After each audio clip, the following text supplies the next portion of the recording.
వేగా 9 news కి స్వాగతం. బొబ్బిలి మండలంలో గల టిట్కో ఇళ్లను పూర్తి చేసి లబ్ధిదారులకు ఇవ్వాలని కోరుతూ ఈ నెల 11న మున్సిపల్ కార్యాలయం వద్ద ధర్నా నిర్వహించనున్నట్లు సిఐటియు జిల్లా అధ్యక్షుడు పి శంకర్రావు చెప్పారు. పట్టణంలోని సిఐటియు కార్యాలయంలో శుక్రవారం ఆయన మాట్లాడుతూ టిట్కో ఇళ్లను లబ్ధిదారులకు అప్పగించకపోయినప్పటికీ బ్యాంకులు బలవంతంగా లబ్ధిదారుల బ్యాంకు ఖాతాల నుంచి డబ్బులు కట్ చేస్తున్నారని విమర్శించారు. టీడీపీ హయాంలో ఇళ్ల నిర్మాణం ప్రారంభం చేశారని, నేడు అధికారంలో ఉన్న కూటమి ప్రభుత్వం ఇళ్ల నిర్మాణం పూర్తి చేసి మౌలిక సౌకర్యాలు కల్పించి లబ్ధిదారులకు ఇవ్వాలని డిమాండ్ చేశారు. కార్యక్రమంలో మున్సిపల్ వర్కర్స్ యూనియన్ నాయకులు యుగంధర్, వాసు తదితరులు పాల్గొన్నారు.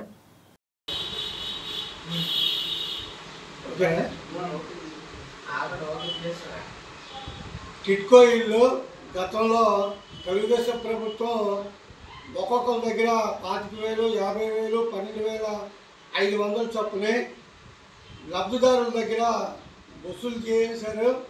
టిట్కో ఇల్లు కొంత వర్క్ అయింది, ప్లాట్లు అయిపోయి, అయితే మౌలిక సౌకర్యాలు లేవు. ఇప్పుడు ఆ టిట్కో ఇల్లు మీద ₹1,00,000 లోన్లు తెచ్చారు లబ్ధిదారుల పేరు మీద. బ్యాంకులు ఇప్పుడు ఈ లోన్లు కట్టాలని లబ్ధిదారుల మీద తీవ్రమైన ఒత్తిడి చేస్తున్నారు. అలాగే వీళ్ళ బ్యాంక్ అకౌంట్లో డబ్బులుంటే లోన్ కింద కట్ చేసుకుంటారు. కానీ టిట్కో ఇల్లు మాత్రం బొబ్బుల్లో ఎవరికి అప్పచెప్పలేదు.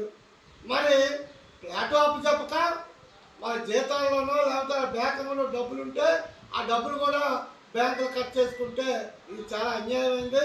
తక్షణమే ప్రభుత్వం కలగజేసుకొని టిట్కో ఇల్లు లబ్ధిదారులకి అప్పచెప్పాలని సోమవారం నాడు ఆగస్టు 11న మున్సిపల్ ఆఫీసు వద్ద ధర్నా ఉంది.